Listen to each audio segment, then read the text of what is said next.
lots of memories of my mum. She was the best mum I could have ever had. I was actually adopted, so I count myself as a really fortunate child that I was adopted.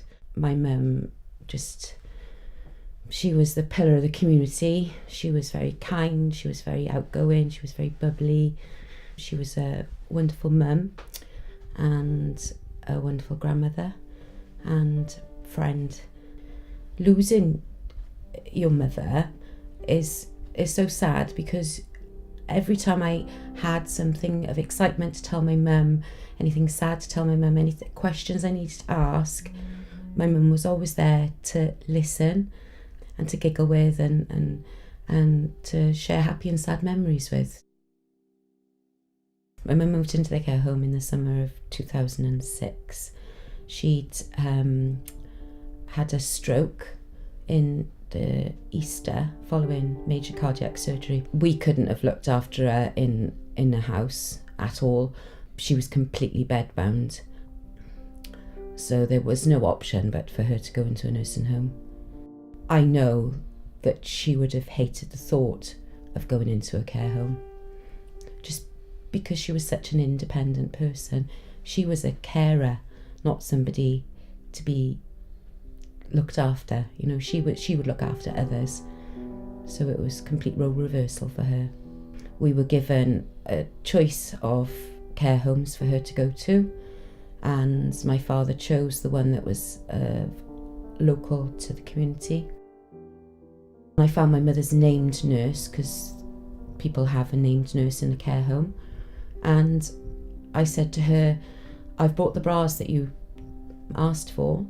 There's a selection, whatever ones don't fit, because it was difficult to measure mum, I'll take back. And I said, can you have a look at her drug chart to see if she's got anything, because she's got some sticky eyes.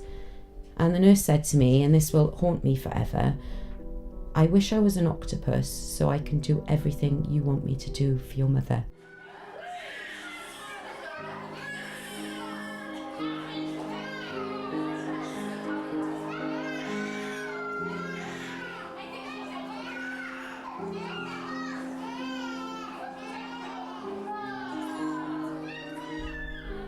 My brother telephoned me to say mum's not very well. She choked on a drink on Friday night, and we were a little bit concerned about it because she wasn't very well yesterday when we seen her on Saturday. And when I got there, mum wasn't at all well. She was not responding to anybody at all. She was basically semi-conscious.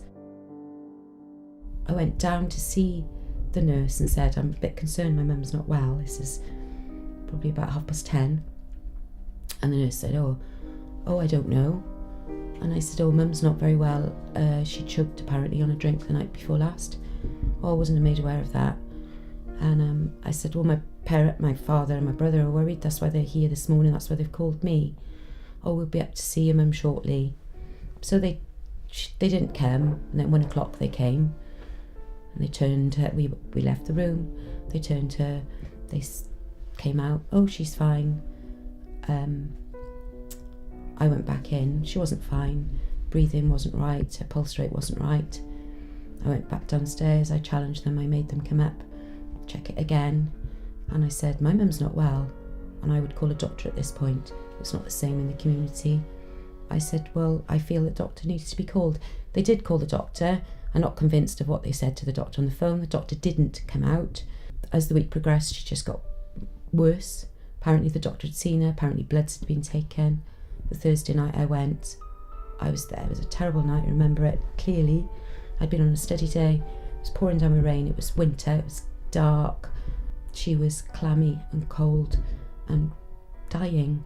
And I said to the nurses, I think my mother's dying. And the nurse said, yeah, I think so too.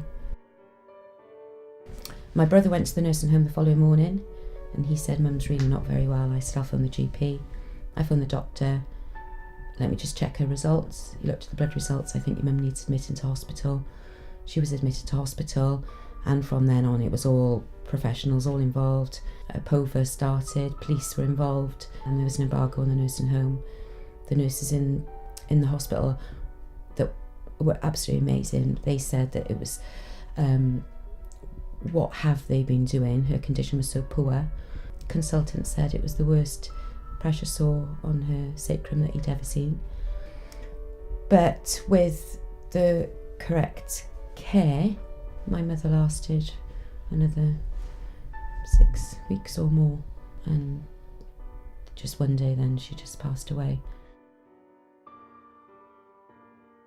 The care in the hospital, which is Neville Hall Hospital, was absolutely spot on.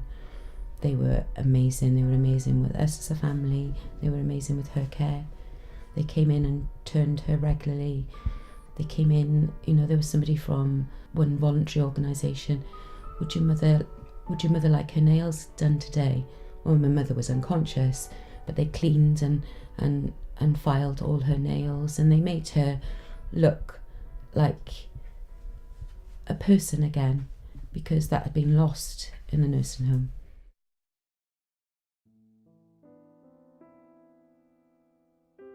It was a long time before we were able to bury Mum, because the Home Office pathologist had to be involved.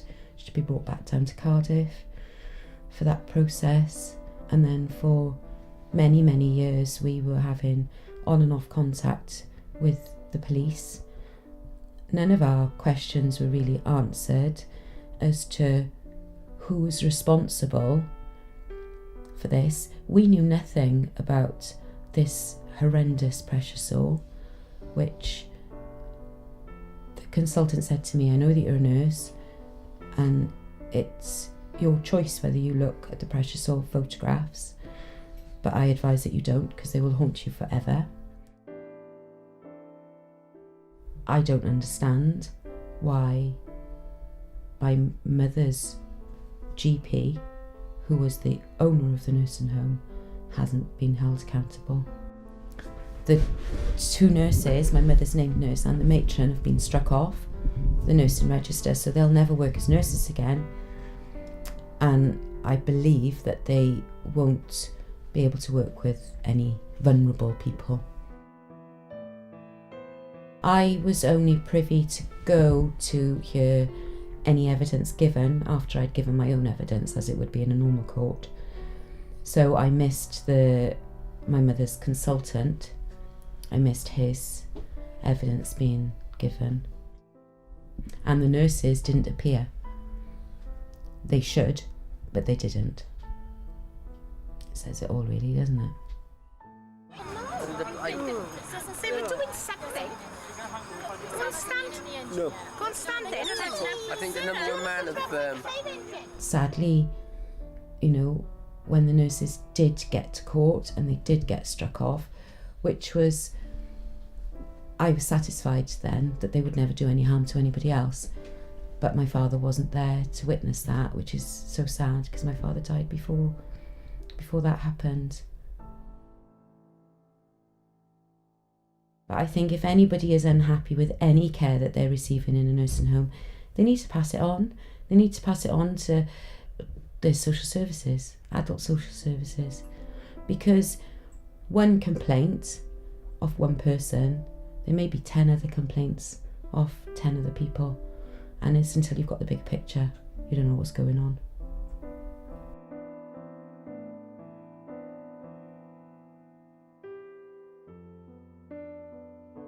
We all complain about our mums at some stage, don't we? They've all got their funny little ways. But actually, I've got lots of mums' funny little ways now, as I'm getting older, going through calling the children all wrong by the wrong names, just like my mother did. But she was a loving, caring, good mother, grandparent, gran, wife, everything. She was a fab mum, and I couldn't have asked for anybody better.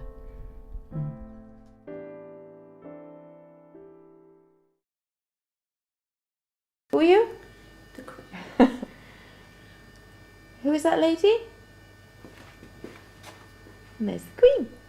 You're too big and you're right in there. Let's go see your cake, shall we? Can you? Yeah.